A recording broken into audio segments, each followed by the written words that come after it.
What up, traders? What up, investors? Ken here from Dyslexic Investor, and thank you for tuning in for another fantastic video.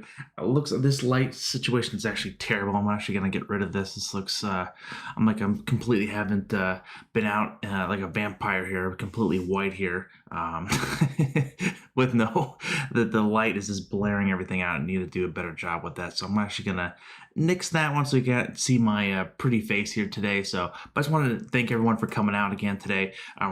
This is the Sunday night live stream.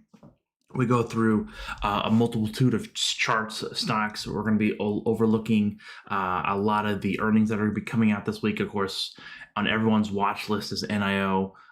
We have the Home Depots, we got the Lowe's, we got a lot of retail stores coming out with earnings as well.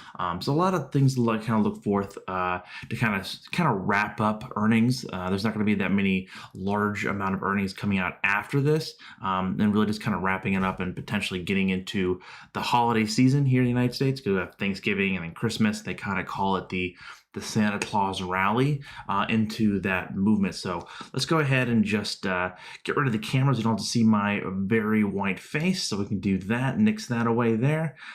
So that being said, again, I was looking at the chart that I have pulled up here is actually Luckin Coffee. So if you're just joining, SSB brought this to my attention.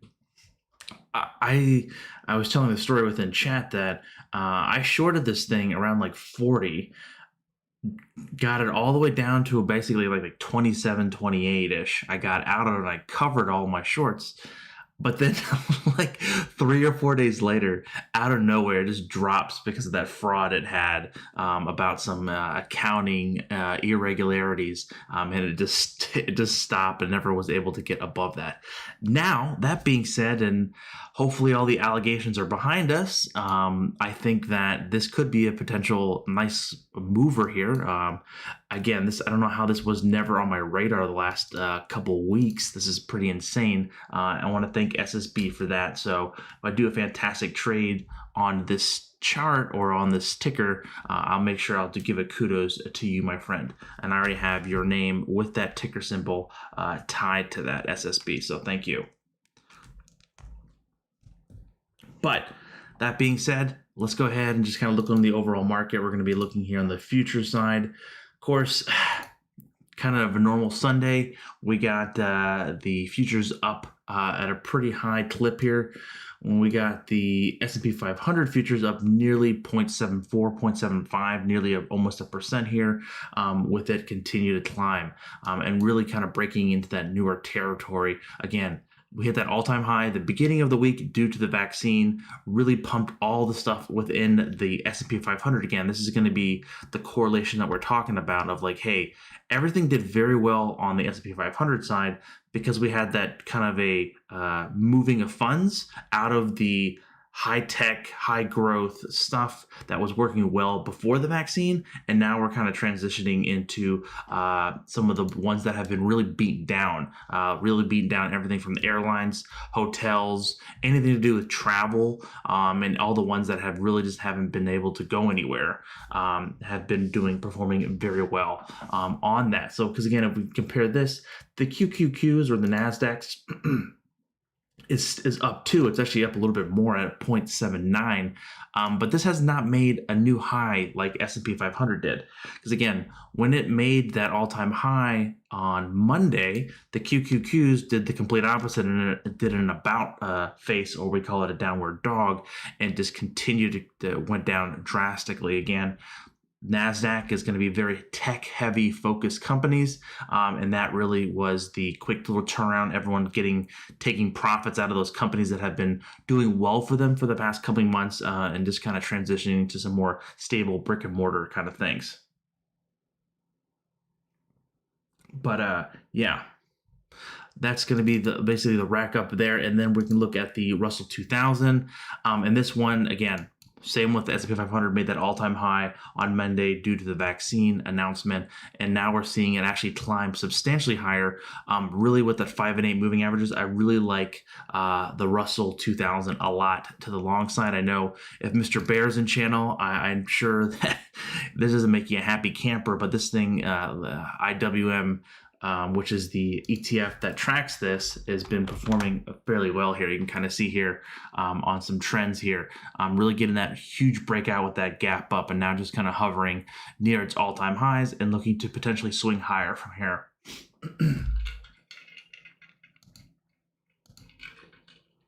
You can hear me drink a lot of water. Okay, let's go. Let's look at this on Invest for Life. Hope everyone thinks that NIO is going to be going up tomorrow. Yes, that is definitely one that's on everyone's mind. Is of course the NIO of the world. So, of course, this thing got a haircut. I won't even call it a haircut. It got slashed. It got sidekicked. It got kicked down. All kinds of things. This one has definitely taken a little bit of a beating due to the fact of a short report that came out from Andrew Left or the Citron Research Company. I think they're based out of California or LA. Same thing. But again, like I talked about in my previous video, that NIO has not lost their step here. The trend is still intact here, because you can see with the parabolic SAR dots here, which is the purple little dots here, it has come down to these dots multiple times, but it continues to climb. This trend is very much still intact. Don't think to, again, if you're day trading this, you got shooken out and really got beat down. But if you've been just kind of holding it and kind of swing trading it, that trend is still intact, again, because we're looking at that 5 and 8 moving averages continue to kind of slowly grind higher here, and really looking for this potentially to break up to 52 tomorrow, I think. Again, anything is possible within the market, especially with NIO that has a lot of Chinese backing, and there's a lot of money in this stock. So definitely it can go it can do an about face too. Some trends or some support levels we're going to be looking at is basically, if it starts breaking below 40, that could be a sign of concern, especially on the daily chart. If it does break, we're going to be looking for some levels around $36 to hold. If it gets down to that level, that's going to be looking for some initial support to kind of come through there to see on how that one overall plays out. So with that's in NIO there. Invest for Life says, how goes GM and DE look? GM, of course, that's General Motors. That, of course, General Motors, they're the ones that came out with the new EV Hummer. So a lot of people are hyped up on about that. Looking here on the weekly chart, it kind of sums up things a little bit better for me, especially on GM. It's really just kind of coming into this range that's been at it for years. So again, this is a weekly chart of the company. So this is 3 years back. We're seeing this really tight consolidation here around these boxes here, and really not seeing much of movement going through here. And now, since I'm doing air quotes, the pandemic is somewhat over, what people think, that the vaccines, all this good stuff, that this is going to potentially just be trading in this box. So some key levels to be looking for GM. If it starts testing higher levels above 44 to 45, those are going to be some levels that we should be looking at for potential some significant overhead resistance, because we've seen that way back when to be some signs of slowing down. And especially if you look at the RSI, really interesting look here is on the Chaikin money flow. So the Chaikin money flow is an indicator that tracks larger institutional investment buying, and this is definitely a cause for this has not been in positive territory for some time. So it's going to be a very interesting move if it does get to the positive numbers here on the Chaikin money flow, to really see that influx of investing money and so forth go higher from there. And then you said DE, which is John Deere, right? John Deere. Yeah, this thing has been fantastic too. This whole trend here. We're seeing these really nice patterns here. It's holding that yellow line, which is the 21 EMA here on the daily chart, and just continue to grind higher. We had a couple kind of little swing backs here. It kind of broke down to the 34 to 50 day here, but it came right back and it's bouncing back. Especially grinding to earnings, I'm a little, again, Running to earnings is a coin flip, so I'm not going to be holding straight calls and things like this. If you're having an investment in this, earnings is just kind of what comes with the name of the game, but potentially looking for some movement there. They have earnings on the 25th. Oh, wow. Really? So they're looking for a move about $16 from today. Pretty significant. Pretty significant move, but looking for some initial support. Basically, again, I'm going to be calling it around the 21 EMA into the 34 EMA to the downside. But if this gets a significant movement higher, we can easily see that 260 to even the 265 be tested to the upside again, with the overall markets kind of going into this upward momentum here, with the NASDAQ kind of pulling slightly ahead right now at 0.88%. Compared to 0.77 from the S&P 500. Mr. H is get in on INO instead of NNO, popping this week after FDA hold is lifted. That's the one that had the vaccine play, right? You're saying it's popping this week? Get in on INO instead of INO. Yeah, so I want to be straight with you, Mr. H, because I'm going to just keep it real. With any of these vaccine plays, there's like 127 of these companies trying to compete, and God bless them on trying to get rid of the virus and things like that. Definitely something to be worrisome about, because again, I'm not a doctor. I don't know if you're a doctor, because it's Mr. H, not Dr. H. On like what's the best play here. I really don't know. And the thing is like it's gonna be hard. I need to buy like a basket of these to really kind of diversify me, and it's very difficult from my perspective on trying to pick a clear winner. On the chart, it looks like we could get some initial support around the $11 to $12 range.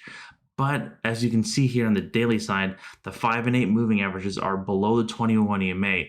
But to your site, to Mr. H's point here, we are seeing the 5 and 8 cross trying to get above the 21 EMA. We also have a squeeze indicating here. So if this thing does pop, I think that we could easily break that $13 level to the upside. So Mr. H, if you do get that nice move, I want to give you kudos for that as well, especially if again, I'm not sure when if the FDA doesn't email and give you a phone call the night before, I'm telling you to load up on INO before they make an announcement. So that being said, try to looking at some of the forensics of charting here. We are seeing some positive movement kind of come into the stock here and seeing it trying to lift higher. So thank you for bringing that to my attention, Mr. H, and Godspeed to you, my friend. Third dimension says this is normal. It will fill the gap for 36 months, consolidate, taking down further if you're longer term. It doesn't matter, traders. Yeah. S says, Ken, may we discuss Tesla, my good sir? Yes, we may. Let's see here. Tesla.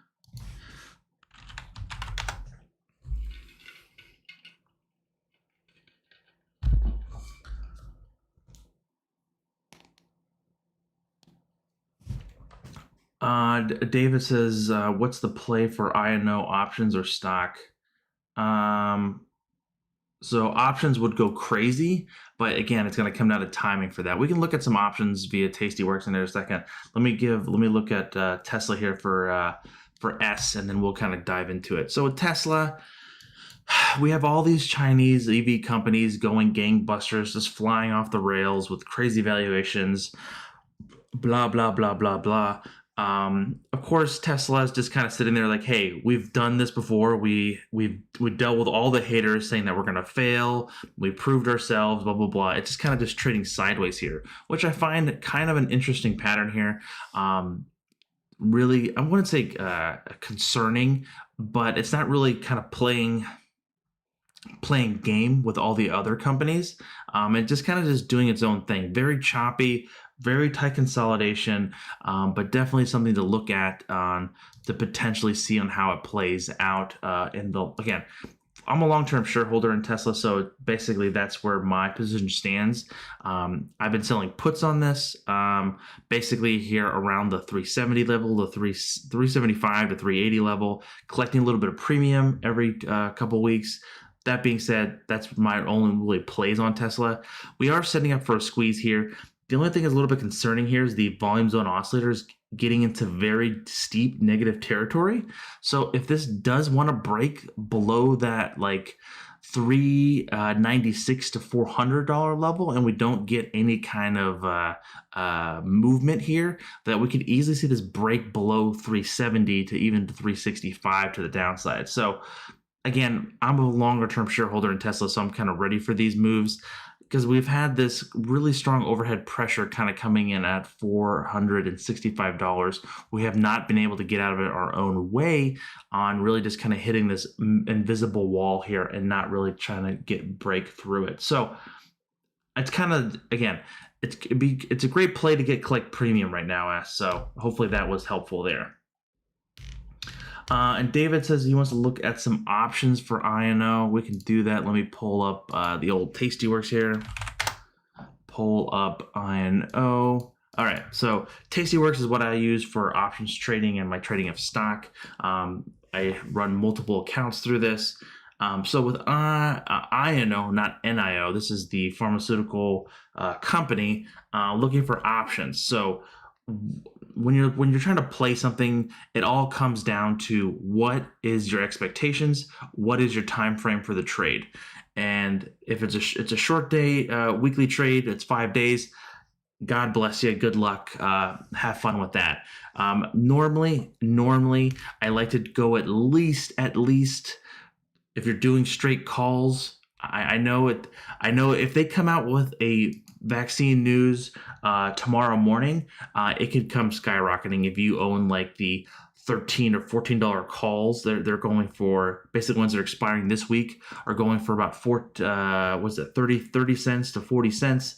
And of course, those can skyrocket 4 or 5 times coming tomorrow. So again, this is the game that we play. It's I'm not a gambling kind of person, but I like to take a calculated risk so I know what I could lose in the play and what I'm risking and what my potential reward could be. Going in tomorrow with INO, it's a pharmaceutical play. If you're playing, hey, I'm going to think that this is going to be coming out with some kind of news.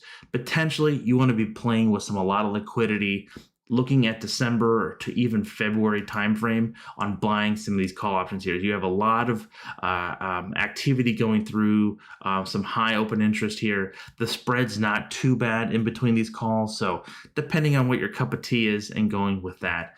If you want to play it a little bit more conservatively, you can just sell some premium, because you can just sell like the 8, like you can just sell, let's even sell the 9 right there and buy like the 5 over here and collect a little bit of premium.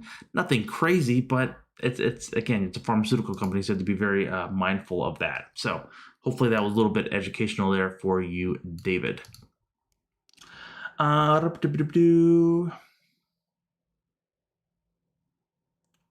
up, Bob? How you doing? I'm doing fantastic. I apologize I wasn't able to live stream on Friday though. Jacob, what's up, my friend? Thoughts on PLTR? Yes, sir. PLTR. Oh, and of course it doesn't type. PLTR had earnings last week. Had a kind of a crazy move. Shook a lot of people in and out. Again, it had a huge run up into earnings. So again, that was a little bit concerning on that front due to the fact of people really kind of getting ahead of themselves and really just not really, I think, not understanding on what they're owning, and that FOMO really kind of kicked in. And especially the day before earnings, we had that huge shakeup and scared a lot of people out of the stock. And then on the day of the stock, it was even a little bit more intense. So we can kind of chisel this down to like a 1-hour chart here and kind of just sum up how the week went. Actually, the last like 10 days. because again, it was basically doing nothing when the IPO came out. It was basically flat around $9 to $10, traded there for a couple weeks, kind of got a little bit momentum. Once it starts breaking above that $10.50 to $11 range, we saw a huge spike higher. A lot of volume coming in, moving in. Again, a lot of people expecting a great earnings. That's newer IPO. They want to get that fast, quick, easy money, and they were just buying into it hand over fist at whatever prices, and really weren't really thinking in what they were owning. And again, being very mindful of that. Of course, the day of earnings, again, I had earnings after the bell. So the morning bell opened up, it kind of sold off throughout the whole day. Coming to earnings, had a huge mixed bags, but ended out the following day on Friday, the close, kind of up a little bit here, nearly 8% up. Again, there was some great buying opportunities in there if you got any stock there. So going forth with PLTR, again, I'm a longer term shareholder in this. That moving average is still fine. Again, that 5 and 8 moving average, again, which we look at a very aggressive movement, a high flying stock, as they call it, a rocket ship, whatever you want to call it, it's still intact because it has not broken below that 14-13 level. This can come all the way back down to 12.26, and it still won't shake me out in the sense of just holding this stock for the longer run. So I'm not sure where you're holding this, Jacob, if this is a longer term position that you're looking for continuous growth, or this was more of a speculative play on just a short-term trade going into there. But yeah, definitely a buy and hold for me as well. Looks like David says as well there. Earl G, what's up, my friend? Thoughts on ESTC and ZS? I never heard of ESTC. What is that? Is that a penny stock? No, it's not. Okay, good for you. Elastic and the... I've never heard of this in my life. I'll be straight with you. Again, I have no lines on it, so it's something completely new. Initially, it looks choppy. Had a great move, but then it sounds like something happened here, and now we're looking for some downward move, and it's kind of had a dead cat bounce, because I'm guessing that's going to be the 50% retracement once I do the Fibonacci sequence here. Yep, kind of coming in exactly at the 50% retracement, dead cat bounce. Kind of try to come up. Now it's coming back down, looking for potentially a double bottom here. So this is showing some short-term stable support, basically around $100. If these 5 and 8 moving averages can start curling and it's not going downwards aggressively to the downside, we could get some kind of sideways action going there for some support. And then ZS, which I believe is Zscaler, so I owned this stock for a little bit and actually got shooken out of it as well for a little bit of profit. This one's kind of the same kind of pattern. We're seeing that really tight move here, showing some initial support around 133. It had a large down move again due to that very aggressive market that we saw last week, really kind of kicking the growth stocks, the stay-at-home stocks really deep in the cojones and really knocking them on the ground here with that movement here. But that 144 EMA kind of came in there to kind of give it a nice hug and just really goes and through. Oh, it's a Splunk competitor. Okay, I didn't even know that. That's fantastic. Thank you for bringing that to my attention.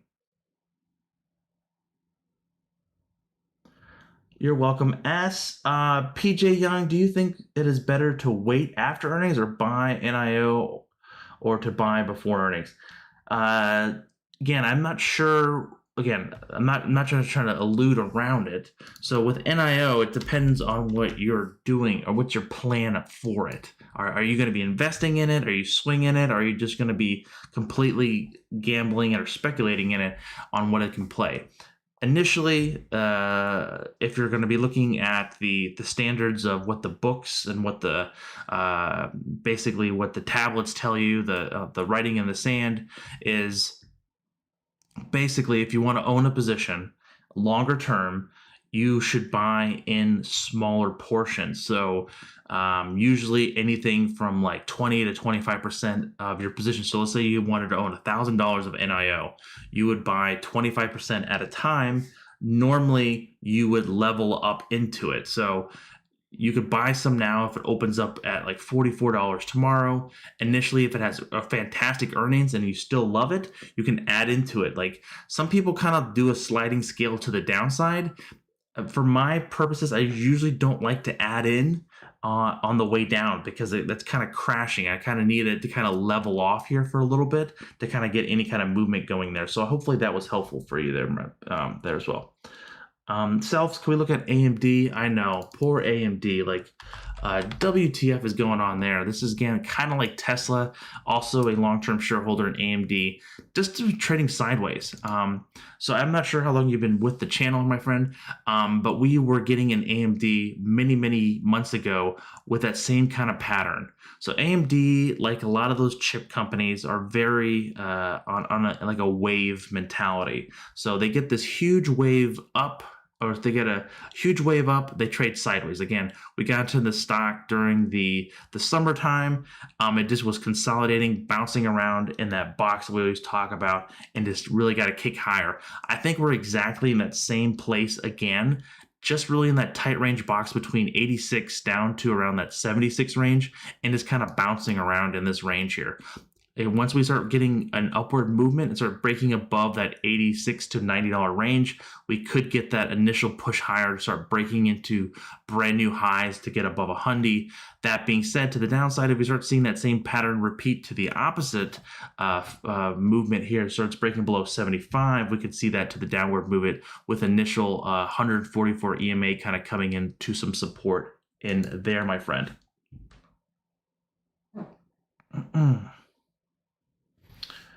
How can we go over ASAN? Is that Asana? Yeah, poor. Like, it's a great software. I love Asana software, but the company's just not doing it. Like, it's kind of like how Work first came out. Everyone loved the product, but it's not doing it for people. It's just not performing very well. And this is exactly what's kind of happening here. Be in mind, I think this was a direct listing, correct, with Asana.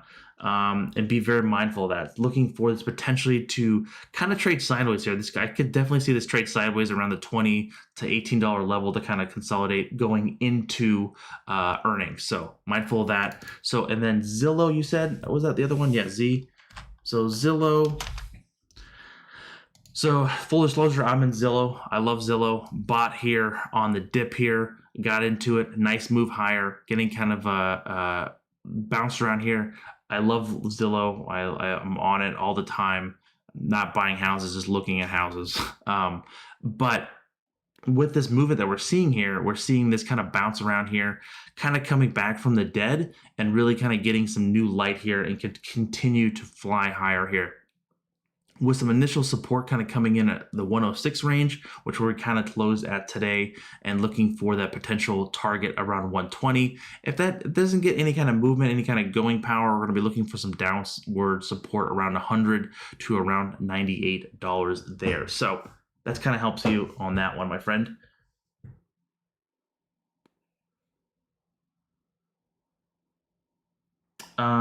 David, can we look at IIPR?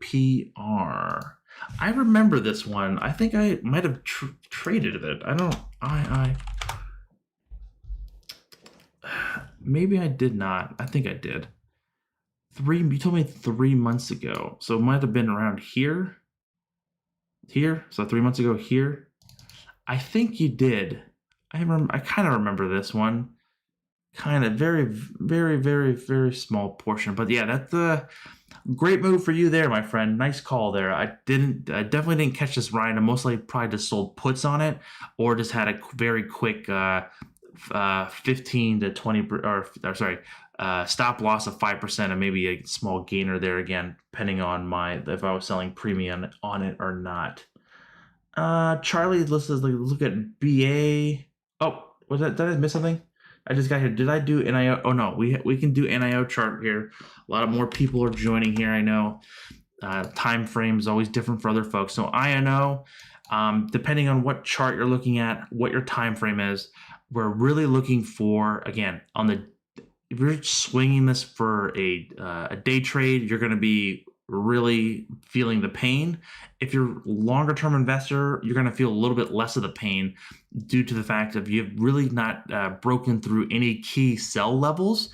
by key sell levels, I mean between the 5 and 8 moving averages that we're seeing here on the daily side, that trend is still continuing to climb higher here. We also have the parabolic SAR dots coming in as support as well. So these are both two great points that the NIO stock has not quote unquote crashed yet. Again, that doesn't mean that come in tomorrow that we start breaking lower below 40 again and start seeing some selling pressure come in. I don't know what can happen. I have no idea. But looking for some, again, if it doesn't hold that $40 range, we're going to be looking for some stronger support coming in kind of around 38, but much stronger support coming in around the 21 EMA. So it's going to be around the $35 to $36 level to the downside there. Charlie, let's look at BA. BA, this kind of making a comeback. It's trying. It really is. Again, with that fantastic vaccine news coming out last Monday, it's really trying to come back here. Maybe a little bit overblown to the extreme upside. Again, a lot of people are getting very, very, very optimistic here. Which again, this thing has just been trading sideways, just waiting and saying prayers and throwing coins down a well, all kinds of things, and just hoping and waiting for some kind of great news and shift in the economy that kind of lets folks start getting on airplanes again. But I think that this is not going to just happen overnight and that dial is just going to be flipped back on. With BA, we had that really strong support, really just trading sideways around that 162, up and down a couple dollars there. Now trying to get a move higher, trying to break above that 180 to really kind of break above that 200 EMA here. If it starts breaking above 195 to $200, that's going to be a potential breakout, and that's where you can really see the stock run to the upside there, my friend. What's up, John? Oh, my chat just updated. What the heck? XPeng. What's the ticker for that? I always forget the ticker for that. It's a newer stock for me. Johnny Bravo, again, we'll look at COOR with your voodoo squeeze. And last, please, bottom fishing, but I've seen the squeeze up 10% times in the past, LOL. Let's look at this. Okay, CORR. Yeah, Johnny, you are right. You are bottom fishing. You're looking for catfish, as they call it.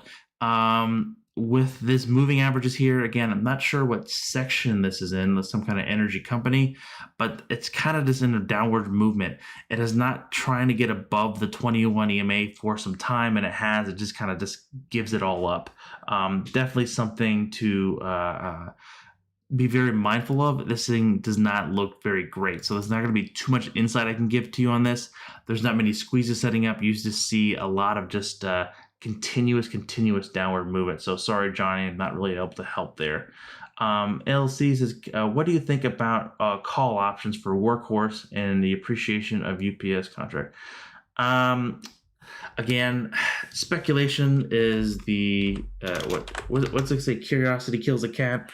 It's going to be the speculation of the USPS contract with Workhorse, which could potentially kill the folks here on the Workhorse stock.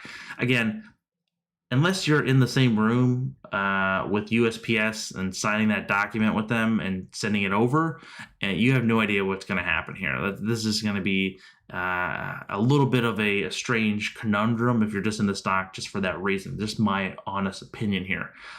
With that move here, we are trying to see it kind of come back somewhat from the dead here. We are seeing that 5 and 8 trying to come up, break through the 21 EMA, kind of stalling out here around that $19 to $20 range. But keyword big but, if we can get any kind of good news, that thing could definitely run. Some key targets to the upside can be $24 and then all the way up to around 28 for some upside support. Again, downward support is going to be coming around 17 and then around $16 to the downside there. What's up, Alpaca? How you doing, my friend? Dan, oh,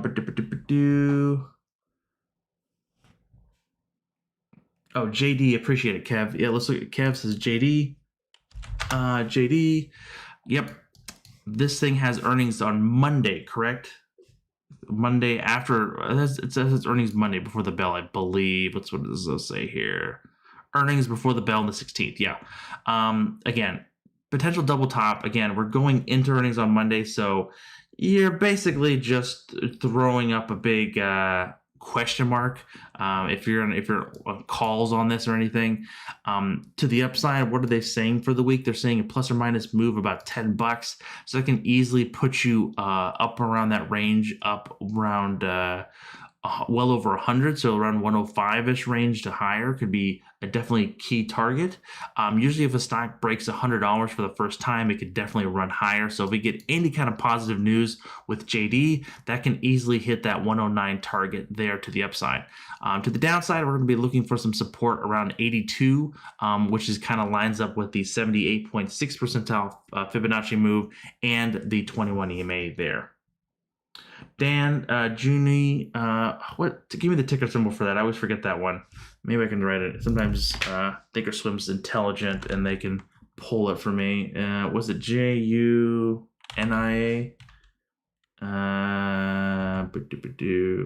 Yeah, see, I might have misspelled it. I don't see it. Let's see, Junie. Maybe I could pull it as an A-I-N-A. Yeah, just ping it to me on the thing. I'm sorry.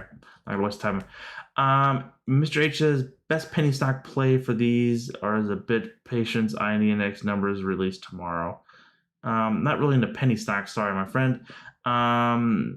Hey, Watsu, can you please do ACI, which is Anderson's, and Uber? Yeah, a lot of people have been talking about Anderson's, the grocery company. But I'm going to have to go faster through these. Got a lot of folks coming on in here. So let's looking at ACI, Anderson.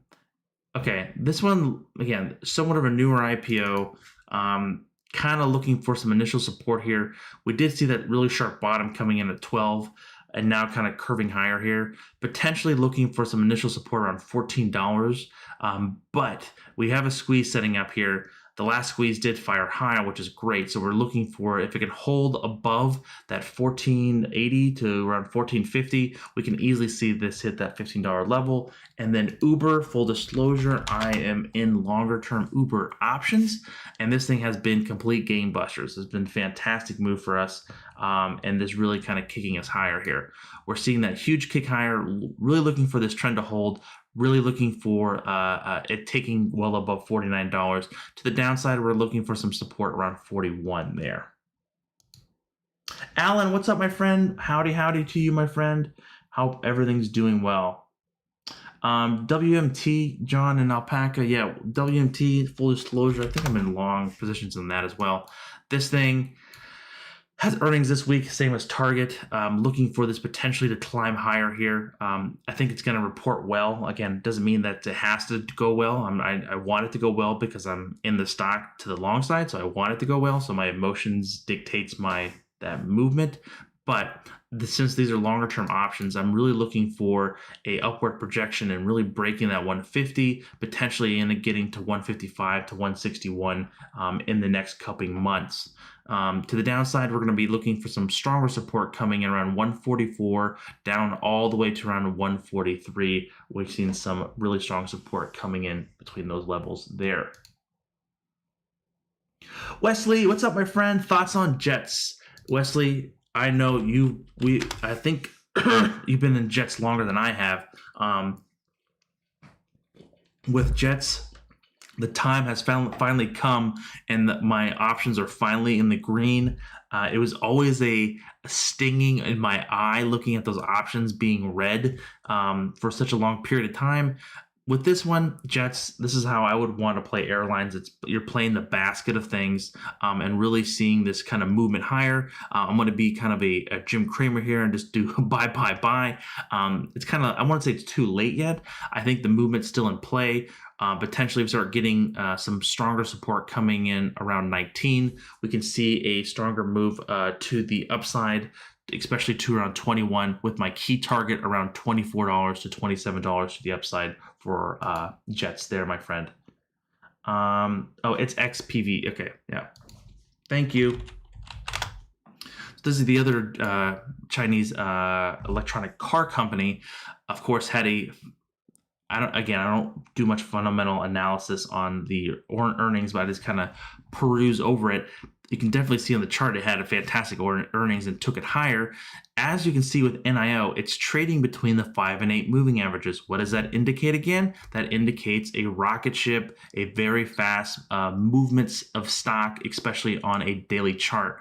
So seeing this potentially stay above 37 to even above 32, that would still be fine on a shorter term time frame. If you're trading it for a couple days to weeks, that's just fine. If you're trading a bit longer to like a couple months-ish, you're going to be looking for some stronger support coming in around 28 all the way down to around 26, even down to a $25 level for some support there.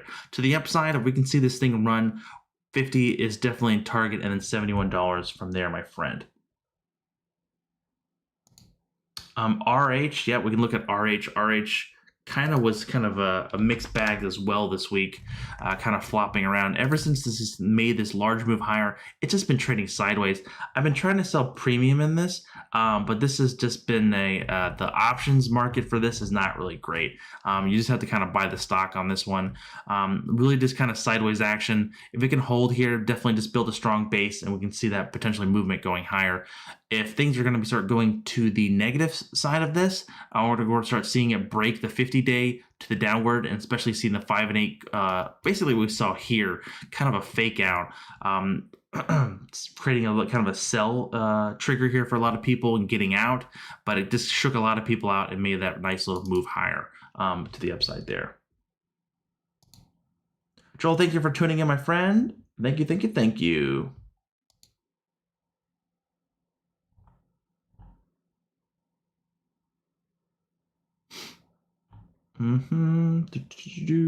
All right, thank you for everyone for coming out. Okay, let's see. A lot of things are coming in here. Sorry. Okay, my chat just updated again. Sorry. Kev says it's GNIA. Okay. So this had earnings, right? Yeah. This is the one I kind of was a little bit skeptical on. I'm just being just straight up front with everyone here. I don't like when stocks do a huge run into earnings. It scares me, and it just kind of creates that little nervous tension, the little spidey senses in my head of like, hey, the stock has moved up too fast, too fast, too fast. And that's exactly what happened here. Move up too fast. I think the earnings was pretty great, but again, the expectation of that stock, that evaluation was a little bit went too high too fast, and now it's kind of coming down at a very key level around $13.40, which we saw that previous move on earnings coming up there. With that being said, we want to be very careful. We want to see that 5 and 8 moving average to stay above the 21 EMA. We start seeing those go lower like we saw previously in the quarter. We saw that long downward slope in that stock here going all the way down to around 7. Not saying that can't happen again, just be very mindful about it on this one, because maybe some people are getting a little tempted to get out of the stock even with the expectation wasn't as great as it was.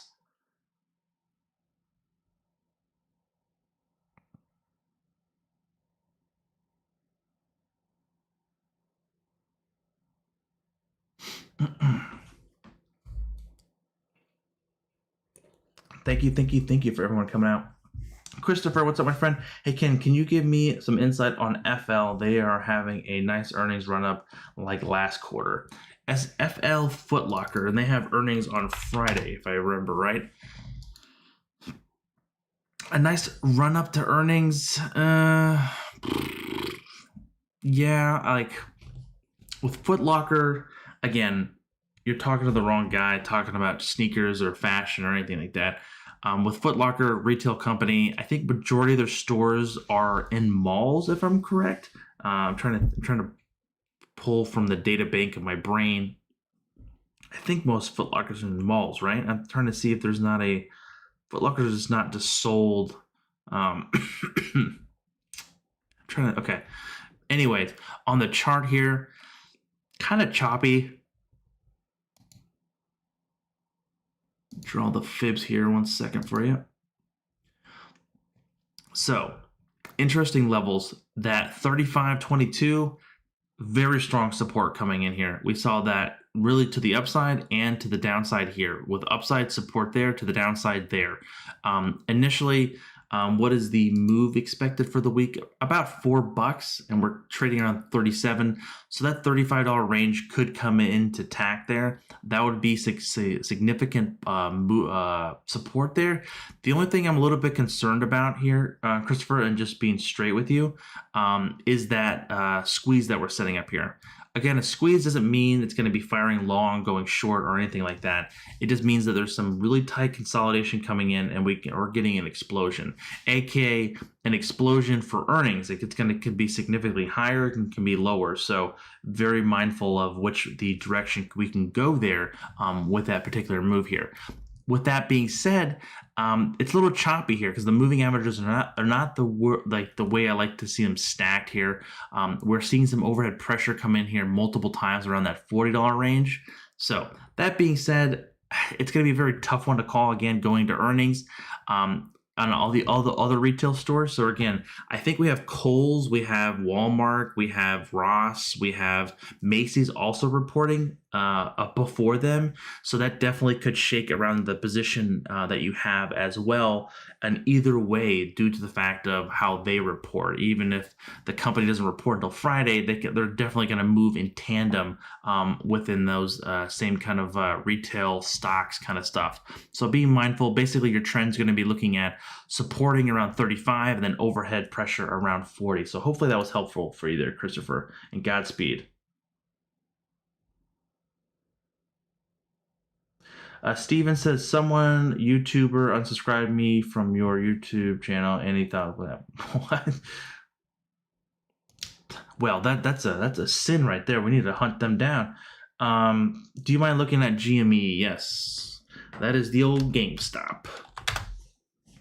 Of course, with the new PlayStations and all that stuff, released Xboxes, we had that huge run up. Again, I don't know the story here on this really strong move that we've had to the upside here, and really just kind of been complete gangbusters here. We talked about this little circle target here on being support to the downside.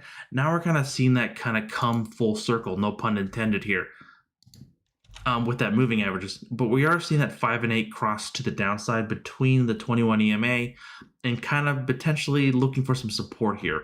If we can get that 50-day, maybe even touch the 50-day, which is that red line there, we could potentially get some support to the upside. But as of right now, with a low volume, the momentum going down, the only thing that's kind of keeping it alive is RSI, but the volume zone oscillator is kind of flirting with going negative on this one. So that's going to be something to be very, very mindful on that one, to be going kind of be trading sideways, potentially even down if we get any kind of negative news coming out from there, my friend.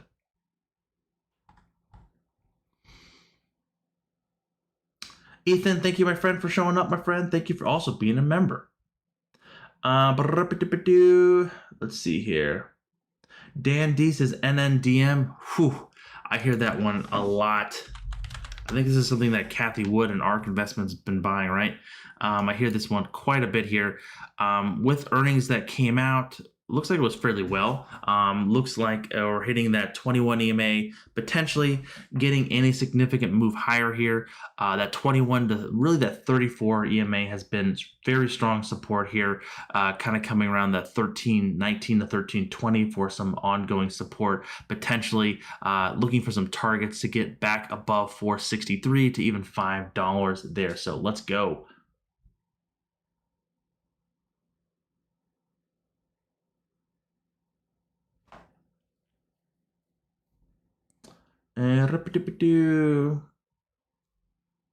David says Snowflake nice and low before earnings, call options and appreciation are on high. Yeah, what's a Snow? So Snow, again, this is was supposed to be the IPO of the year. Really just hit its all-time high at 319 the day of the IPO, and just kind of just did nothing for the rest of the time. Kind of had a little bit of movement here, came exactly to around that $300 level, gave it all back again. Now kind of just trending really low here.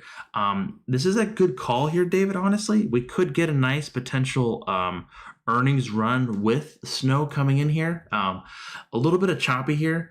I'm going to look at this real fast. I'm going to draw these Fibonacci extensions here. So it's going to do the swing high. Whoops, I did that wrong. I want to do the Fibonacci retracements. I clicked on the wrong button, folks. Sorry. Please be in mind. So swing high. So let's go swing high to swing low to the next high, and look at that. Look at that. What David, you get a nice I like that. So we definitely like to see that pattern, a little high five, and we're going to see definitely that nice thumbs up there, because that's a very nice looking chart there. If we can hold, David, that $232 strike price, or $232 time frame there, that's definitely something to be kind of looking for and kind of seeing how that plays out. So yeah, interesting chart. If that really continues to sell off, we're going to be potentially looking for some levels around the previous low to around 214. But again, we'll see how it plays out. But this thing looks like definitely an interesting one. So let's go ahead and throw this one at excuse me, on the Tastyworks. So again, Tastyworks is the trading platform that I use for options and my trading of stock. So we have earnings coming out this first week of December. Some earning calls. Again, the open interest is not going to be the greatest on here, so this is going to be something to be looking for. Potentially to see an earnings run up, you would want to buy something like around the 40 or 30 delta. So something around like the 245 to 250 range would be a nice potentially run up to earnings. So this is going to be something to look forth on adding or playing as a trade rather than an investment, depending on what your position in this stock is there, David. But again, thank you, man. That's a very, very, very interesting chart there. So thank you for bringing that to my attention. Christopher says, yes, and thank you. Since a lot of retailers and reporters this week, I think it might be a choppy one until next week. Yeah, again, if you listen to, I don't know if you're into Simon Properties, which is like is it SLG or SLPG? Basically the guy that's a company that owns all the retail marketplaces, a lot of outlets, a lot of shopping mall areas. They were kind of mixed bag of things as well. So thank you for that shout out there.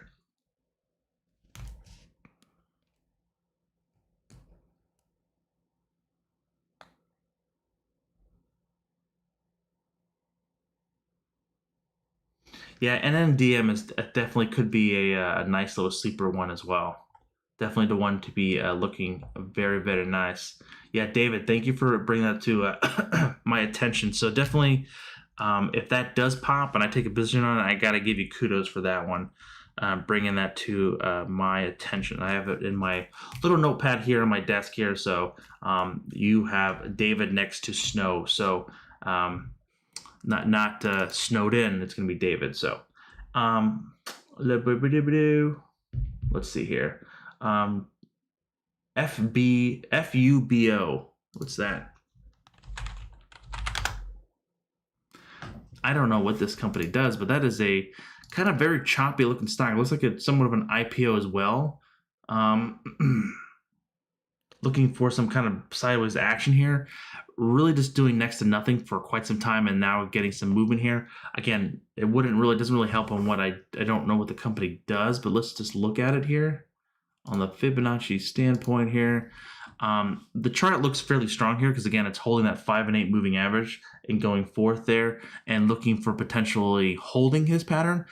Downside support is going to be coming in basically around $13.85 to around $13 if it does get a pullback. But that being said, these pullbacks look fairly aggressive, so we could even look back more aggressive to around the 50, so around $12 to around $12.50 for that support there, with particular targets around $19 to around $22 to the upside there. Hopefully that was helpful. Again, I'm not sure what the company does though. Yeah, we can look at Nio one more time. So Nio company, whatever. Long-term side, still looking strong. The 5 and 8, it's still consistently going higher. again, coming in tomorrow, we might get some selling early morning. Would like to see it kind of potentially level off here. As long as it stays above 40 and even above 35, I think it's still a worthwhile longer-term investment. Again, it's a Chinese company, so I'm a little skeptical on that as well as just being on a longer-term side. I don't have personally any shares in this company.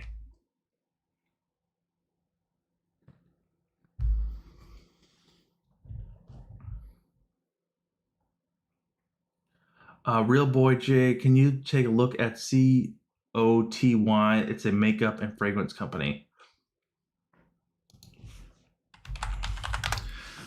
Wow, okay, that's interesting.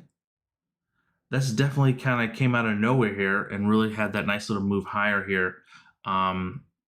Very interesting. I like that pattern on earnings. Always a good move higher here. Yeah, I think the potentially again, this has to have some staying power. So if you want this trend to continue to go higher, we need to start seeing it above that 525, really above that 200 EMA here.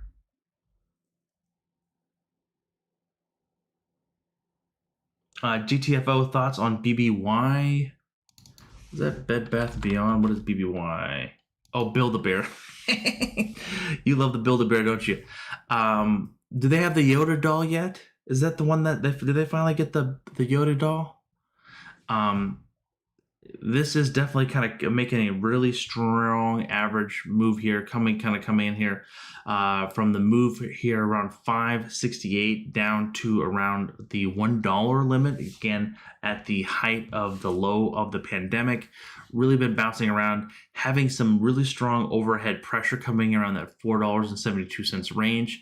We could call this potentially a double top here, and that's going to be a very strong line in the sand of resistance to potentially see the 78.6% down move, just try to see it break any kind of way higher to the upside.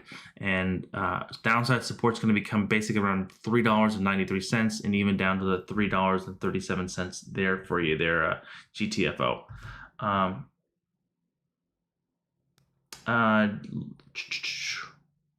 Let's see here.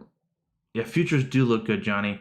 Anyone like? Oh, sorry. What does anybody likes KNSC? Oops, I should delete that one. Yeah, I can't. Yeah, no one likes that one. Sorry, my friend. 00. INU, which is a Chinese electric moped company. Yeah, I think this is just going to be on the tailwinds of the overall other EV markets. Again, it's really strong moves higher. Yeah, it's going to be that's a rough one. Again, if you're going to be doing deep fundamental analysis, I recommend if you're longer term investors to do that, especially on these little Chinese companies. Because again, they can persuade things and really make things little add zeros and things like that. Which, of course, we saw that with Luckin Coffee and smorgasbord of other companies that have just really gone under the radar for quite some time with financial discrepancies. Herb FSR. Is that you said the Fisker? That's the other car company that was a publicly traded company that got bankrupt or went private or something for a while due to the fact of it just kind of was too early, too soon kind of situation. With this one, it's a SPAC, correct? So this is kind of the same pattern here with these whole EV movement. I don't know who's going to be the winner. I just know the top performer right now is something accounting mistakes honestly happened. True if you're in a freshman year in high school on doing accounting stuff, but when you're talking about a multi-billion-dollar company, mistakes in the accounting department should not happen, especially on quarterly earnings and just lying. But looking at this movement here with Fisker, it's just choppy. It's really just playing the EV market with this huge gaps up that we're seeing here. This is definitely another strong company. But we are seeing a potential pattern here around $18 kind of hitting a top here. If we can get a break above that, again, we had some really strong selling here. We are on its upward band here. We start getting the RSI to the higher band of 0.80, we could easily see some selling here coming in through. Again, doesn't mean on one single indicator that can happen, but we are seeing that potential multiple times, some selling pressure coming in at those key levels there. So just be mindful of that. If you're in it, Godspeed, bless you, but I wouldn't be buying it all the way up here on multiple gap ups there.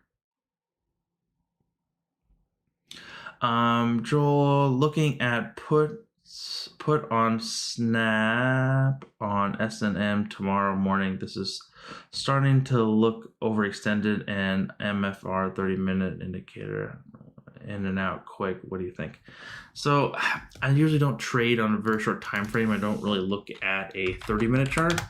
But Snap, yeah, I think anything can happen in any company. With this one to the downside, again, I really don't look anything really too far past like a 4-hour chart. So looking at a 30-minute chart is really just I'm going to do you a disservice, honestly, to kind of give you my insights. I can try, but I'm not the world's greatest understanding of the fundamentals on the smaller time frames. So I'm just going to go at a 4-hour chart and flip over to this chart here. So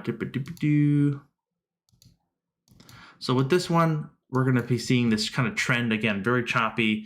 It really needs to start breaking below 38 to really to start breaking above 37 and lower to kind of start breaking below those charts there to the downside. But that being said, the chart just looks very choppy here. It's got a lot of support around 38 to even that 37.50 level. So just be very careful when you're just going short a stock that has had a very strong parabolic SAR move with a lot of standard deviation move to the upside there. So just that's all I can give you on that one there, my friend.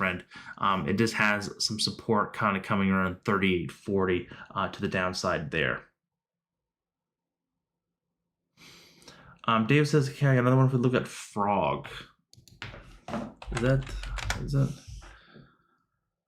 interesting? Very interesting. Yeah, that's an interesting one. I like the pattern here, kind of slowly kind of curling here.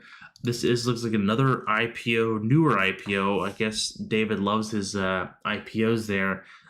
Be very mindful about this. These are again a little bit more on the risky side. There's not going to be much liquidity there, but definitely one to be looking at. This is definitely going to be something to. I was looking at this. It puts on Snap. Oh, on SNA. Sorry, you're looking at the SNA chart. What's SNA? Oh, Snap on Tools. I'm sorry, my friend. I think you're talking about the Snapchat. Okay, SNA. So this one, it's a rollover. I'm not really. The only thing I could see here, this is definitely something to really play out here. It's kind of coming into its pre-pandemic kind of stuff here, and just really not performing. It's really kind of coming to that level there. So yeah, things could roll over, but I think a lot of the movement out of the tech stuff into industrial stuff, lack of better words, definitely something to be mindful about there. With the chart, I'm not really seeing any kind of rolling over because again, that 21 to 34 EMA on the daily side has been very strong there. David, I do like the Frog. What up, David S? Danny, can we look at booking for shorting? Oh, a short, eh? Oh, I cannot type this out this evening.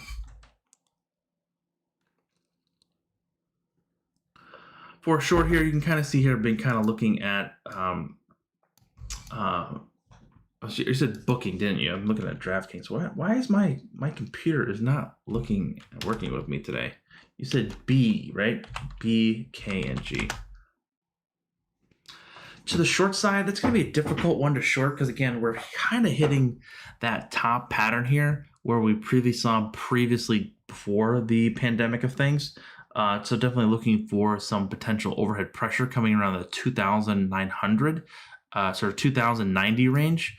To the downside, we're going to be looking for some initial support kind of coming in around 1879. Definitely, I kind of see what you're looking at here. Potentially kind of playing this overhead pressure kind of coming in here. But as of right now, on a weekly chart, on the weekly chart, it looks actually fairly strong here. And we can get any kind of more positive movement and more dictation towards that. Let's do some higher movement to the upside there, above that 2090 to the upside there.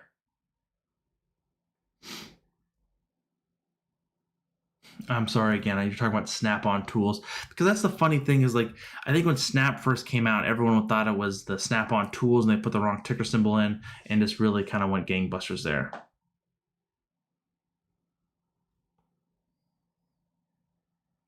Tony, what's your thoughts up, man? What are your thoughts on NETE?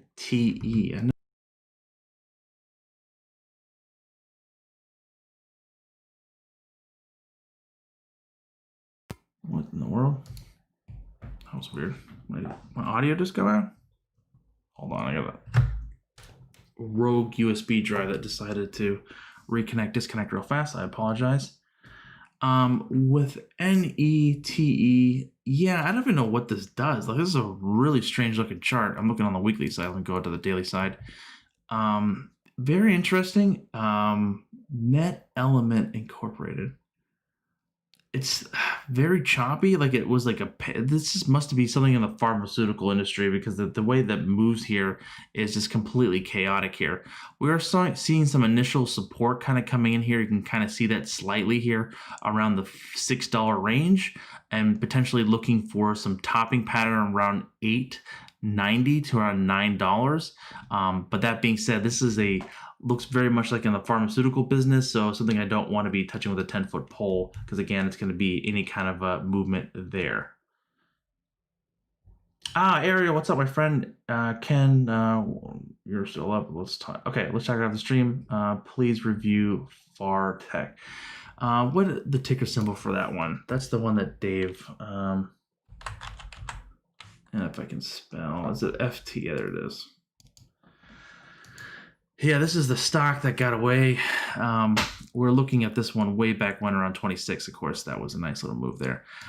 Really, well, this one is somewhat, I want to say, exhausted, but it's looking for, again, kind of similar like NIO, which we've had a tremendous move higher, hitting that key range around 47. With this, again, higher level RSI, higher level of volumes on oscillator. Doesn't mean it's going to come down crashing. It just kind of needs to maybe catch its breath for a little bit, kind of trade sideways for a little bit, and then potentially sideways action. And the overall target with this trend, if it wants to continue going higher, is around $63. To the downside, we're going to be looking for some support around 41 to even around the $36 limit there. Of course, Ariel with his Nordstrom.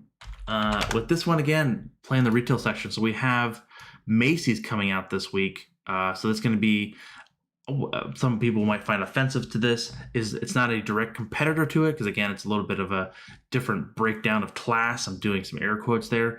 But we have Kohl's, we have Ross Stores coming out with earnings this week. So this could kind of create a headwind or a tailwind, depending on how they report, going for some movement here within Nordstrom. So with this move here, had a huge gap higher again due to the fantastic vaccine news, looking for some particular moves. Initial targets, we're going to be looking for around $19. If we get any kind of significant further upward movement, and especially with earnings coming out, is that the day before Thanksgiving, the 24th? They did that on purpose, like 2 days before Thanksgiving. The overall target with this really tight movement here is still above the $22 range initially, but with a longer term target of around 33. So bada bang for there.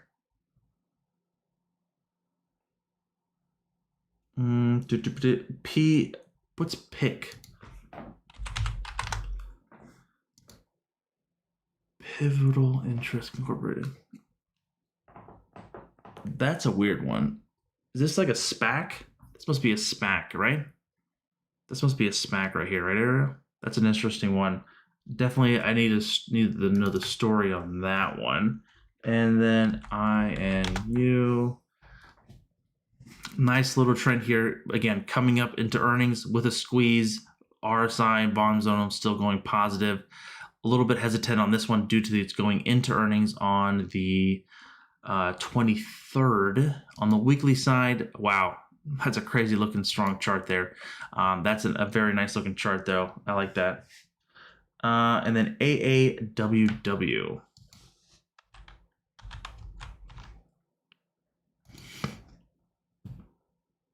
Artisan Air Worldwide Holdings. This looks like something, it's just an interesting call here because again, on earnings, it got hit. It looks like it really got hit. Came down to the 144 EMA, bouncing off here a little bit. Potentially, I don't want to see a dead cat bounce here, which a dead cat bounce would be indicating where it kind of fails basically around the 57 to around the $58 range and just kind of goes right back down. So to be very mindful on that one. But that trend that it was very well. So it did very well due to the trend, looks like pre-pandemic. And then you're looking at the old Peloton. Yeah, Peloton has been beaten up again due to the vaccine news, all the other fantastic things that I guess they're thinking that gyms are going to magically open back up and that no one's going to want their Peloton bike anymore. But this one we've seen beaten up multiple times. This one's getting a little bit hit harder than normal, but we're still within that 50 EMA, 55 SMA here, kind of looking for some initial support. The only thing I don't like is the very aggressive downward movement that we're seeing within the moving averages there. Time to get back in. It's going to be difficult. I want to see this kind of trade sideways for a little bit. Even with earnings, if I remember reading some of the articles, it wasn't the greatest. They added, I think they have like 1.2 million subscribers right now, but I think that's definitely something to kind of be looking for some movement to go forth. Again, would like to kind of see this consolidation more here around this range before I just jump in hands over fist, or maybe a small nibbling position. And if that holds, you can add into that throughout the day or throughout the investment. David S says, look at Yeti. Yeti is the cooler drink company, right? I feel like this could be like a stocking stuffer for everyone. Yeah, very interesting chart here as well. This kind of that really aggressive sideways actions trading here. With earnings, had a nice little move higher, gave it all back to the vaccine news for whatever reason. Now looking for some potential movement to kind of stay above here. Just kind of this choppy pattern. I don't know the whole story on Yeti. I know it makes a great product and all this stuff, but definitely something to kind of keep on the radar on how this potentially plays out. Looking for some targets around 75, but that seems a really far high target up there. We have to kind of potentially do some more fib work on that one. But this is definitely, the trend is still intact because again, you see the 5, 8, 21, 34, and 50-day just kind of nicely stacked there.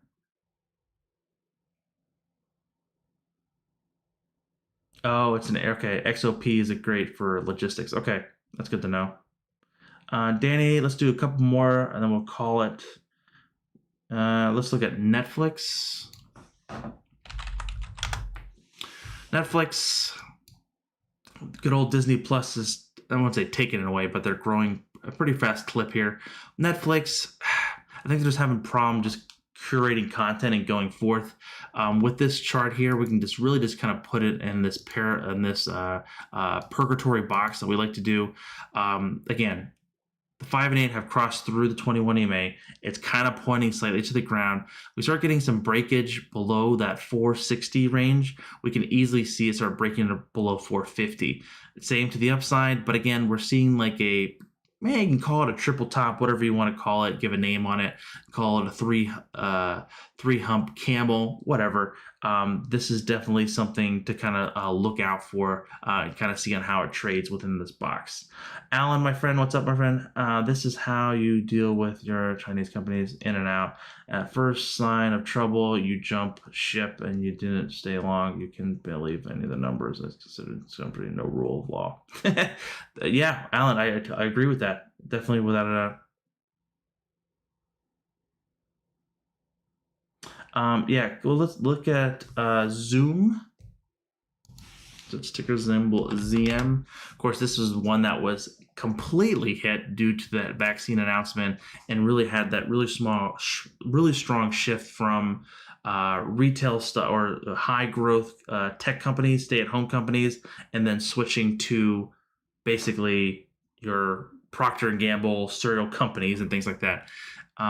With that really strong move to the downside, kind of like Peloton, the same kind of sense. We are seeing the 5 and 8 continue to drive lower here, with the parabolic SAR dots kind of keeping it under the lid here, and not really looking for some really tight consolidation here in the pattern here. If it can't hold around the 425 range, 425, 420 range, we can definitely see this potentially slide lower to the downside as well. DTF, so all the recent content Netflix has been pushing out has been god awful. Yeah, I don't even watch much Netflix, honestly. I just my kiddo just watches Disney Plus a lot.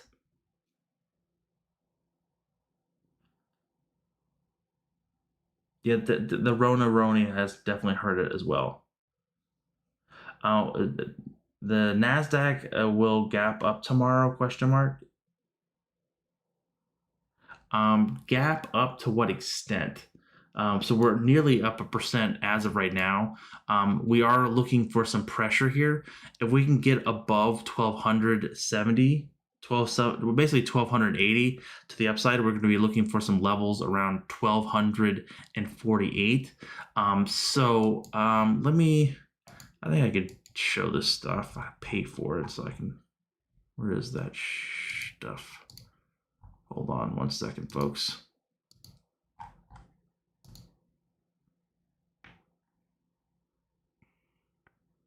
So what we're going to be looking here. Oops. Thank you. All right. So this is a website that I have been subscribed to for many, many years, and it helps me kind of dictate on volatility analysis, and they kind of share some trade ideas as well. With this, it basically, instead of looking at a ATR, which is an average true range of a stock, or especially a index, it kind of shows the particular movement here. So we're looking here on the NASDAQ. So the daily move as of tomorrow, we're going to be looking for a potential high at 12,258, which could be a somewhat of a standard move for the stock. So that's again kind of tying into where we're kind of full circle here. And it breaks it down to even the largest moves on a daily basis. So the dark green is somewhat of an average move. So basically a move around a little bit, about a little over 200 in the last coming weeks. That being said, it could have a move of well accessing above 325. So if it has a move of 325 or higher, that's going to be creating a larger deviation move, and we can really see some strong backing into the tech-heavy stocks, which I see that happening. Like, I think the sell-offs in tech has just really kind of been somewhat overblown. Like the Microsofts and things like that are going to be doing just fine and going forth there. Joel says TSM is looking pretty bullish, especially with Thanksgiving being right around the corner. Broke resistance on the daily. What do you think, Ken? TSM. So I don't know.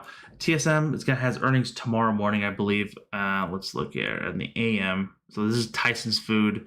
Kind of been in that parabolic move here and kind of been bouncing around and just really not really going much of anywhere because, again, they had multiple issues with folks with lack of like basically just getting the Roni and just not really dealing with their plants very well.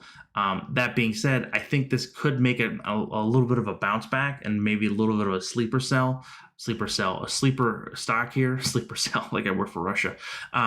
Again, if it's breaking up to the upward band here, if it's breaking above 65, I think that could get that enough oomphy to start breaking up to some newer highs here, recent newer highs here, and go higher from there, my friend.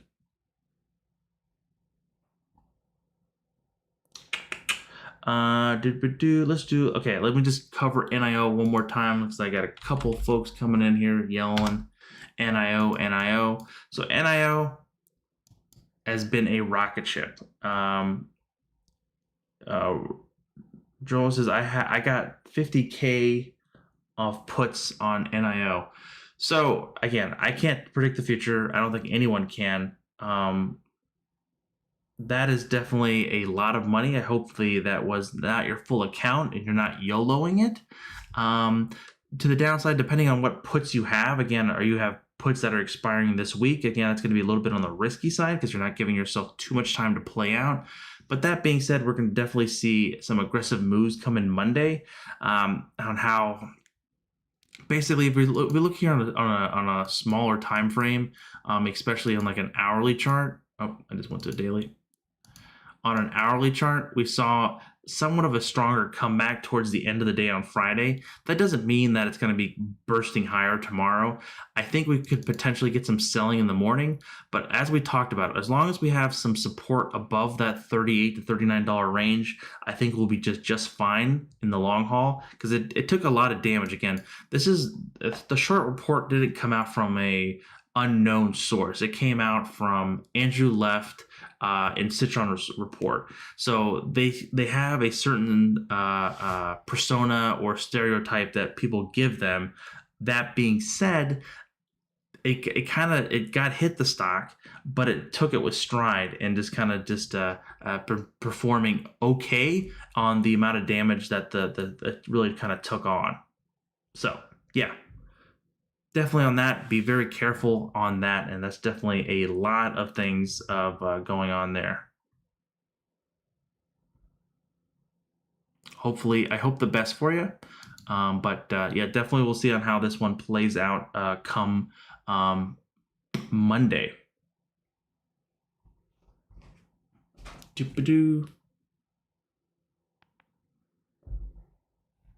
J-Bot, what's up? How you doing, my friend?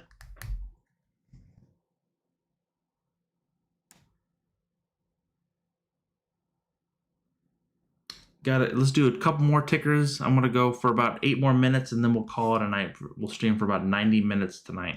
And we'll do some streams or sometime this week as well to kind of see on how the overall market looks out there.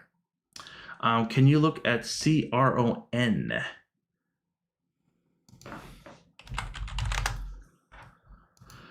So this is a marijuana stock. Again, had a huge move higher due to the sense of the election, the potential less restrictions going forth on the stock or the overall industry, especially in the United States. Kind of an over-exaggeration, I believe, and you could be definitely getting some cheaper prices coming in soon. That being said, is it here to stay? I'm not sure. I'm not going to be speculating on that. That being said, we have seen this huge spikes higher before, and this really kind of came off here. Definitely has been very much trading sideways and just kind of pulling around here. This is definitely something to be looking at, basically looking at some support in the short term around that 650-ish range there.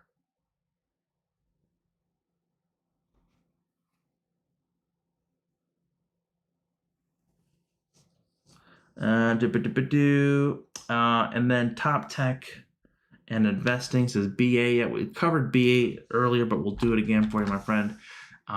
So this one being said, kind of coming out of the woodwork here, kind of coming out of the cave. It's been in hibernation for some time, basically around that 165 to 162-ish range, plus or minus a couple bucks.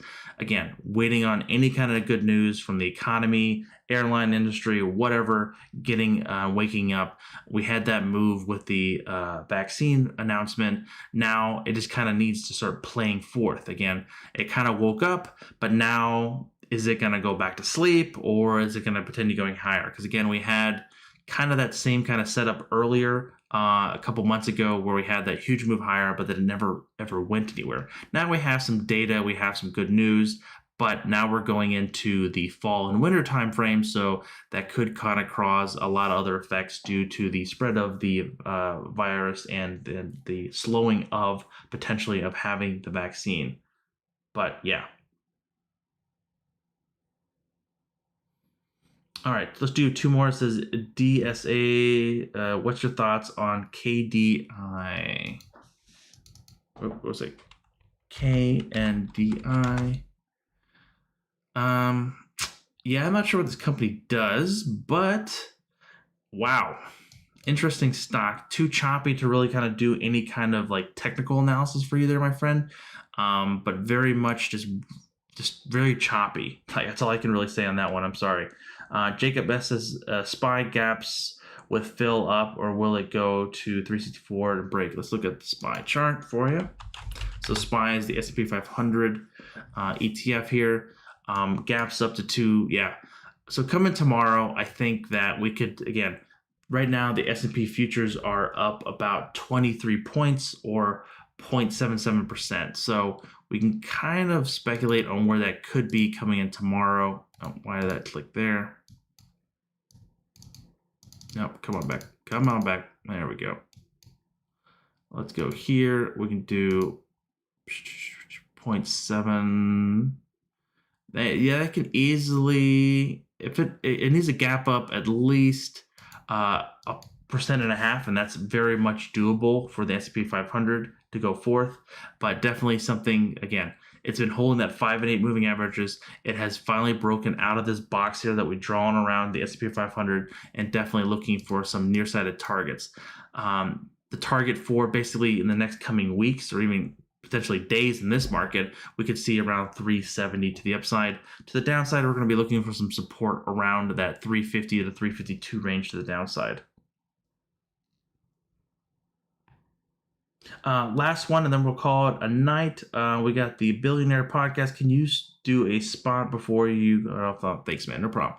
So spot is actually Spotify, and of course, this stock has been a very, very, very, very, very much choppy stock as well. Really, just kind of putting this one in a very strong box here as well. It's kind of been just trading sideways here. Looking for again that sideways action to kind of come through. Really not much we can do here until we get a significant move higher or lower here. But that being said, with this movement here, especially on the longer dated chart, we've had some significant support kind of coming in around the 244 range to the upward side. With this chop kind of coming in here, we'll definitely see on how this one plays out with some overhead pressure around the $282 limit there, my friends. Leon, yeah, we can do Peloton and we'll call it a night there, my friend. So Peloton, on the weekly side, you're seeing this kind of bounce off the 21 EMA, which we talked about for some initial support. But this one has just kind of has not found really kind of firm footing. It's kind of walking on that really thin piece of ice on a lake, and just kind of just feeling it out right now. And just kind of like, you don't know if he's going to be falling into the ice and getting pneumonia or and dying and freezing. But it's kind of I don't want to say an over exaggeration here.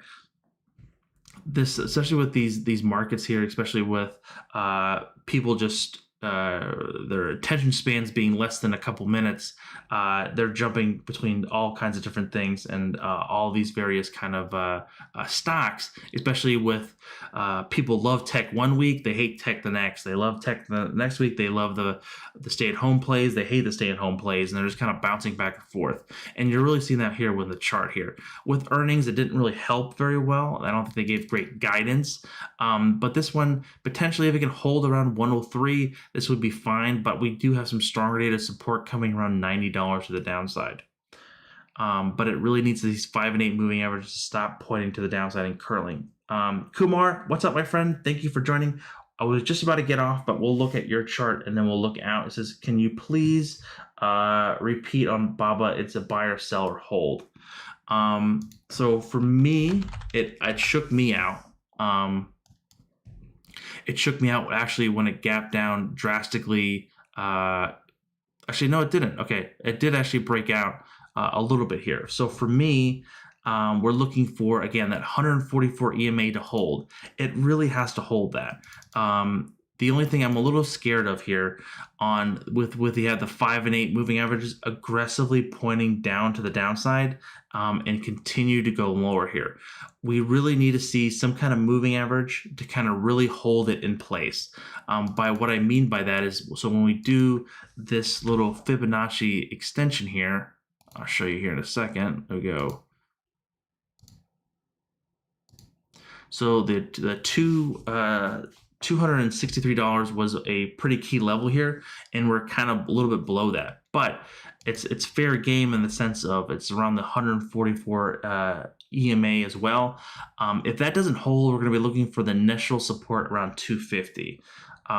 But with this squeeze that we had, it fired short, scared a lot of folks, really jumped lower, scared me, honestly, and just really kind of took things out. Because again, no one knew that whole Ant IPO was going to just get canceled basically from the Chinese government, and it really just put threw cold water on a really awesome party that was going on there. Because again, this was looking for a nice breakout until it just really just kind of changed gears and just really got knocked off its trail here. It's very much beat down. Depending on what time horizon you have, Kumar, this could definitely be a hold around 260, but with the potential of going it lower to around 250 there, my friend. Okay, buddy, let's do Target. That has earnings this week, so kind of similar to Walmart we talked about. Love the chart, love the stock. I'm in the stock. That being said, we're seeing some sideways action coming in. Again, with earnings on the horizon, got to be super mindful of that one to kind of see how that plays out. To the upside, we're going to see some targets around $163. To the downside, we're going to be looking at some support around 150 to the downside. Last one, we're going to do Roman ICLN. Wow, I like that chart. iShares trusted clean. Okay, interesting. I like this. Very strong upward movement, holding the 5, 8, 21, 34, and 50 day have been performing very well here. That's just kind of nicely stacked here, and it looks like it wants to continue to go higher. So short-term support is going to be coming in around the $20 range, with longer data basically around 2050 to around 2018 there. How bullish are you on Walmart short-term? Not really too bullish on Walmart short-term. I'm more long-term bullish on it 6 months out. So my options are further out than 6 months. So that's where I wanted to start turning. But I do like it. Again, it has earnings, so just be mindful of that, Leo. Tesla. Okay, yeah, let's do last one. David, Tesla, to kind of sum up the stream. Oops, I misspelled it. Tesla, full disclosure, long-term investor here. With this one, just turning sideways. So I'm a little, I wouldn't say hit and miss on this one right now. Looking for some initial support coming around 400 to the 396 to the downside. If that breaks, we're going to be looking for 370. Very choppy market. Again, we have the Chinese EVs going into a new galaxy. At the meantime, the the leader of the EV market, just kind of just been choppy, kind of just consolidating here a little bit. I think that we could get a potential large move in Tesla.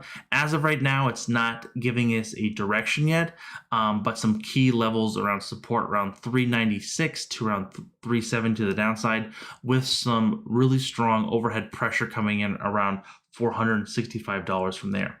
All right, guys, on that note, thank you for coming out and watching the stream. Again, please don't forget to like and subscribe, and I'll catch you guys on the flip side. Peace.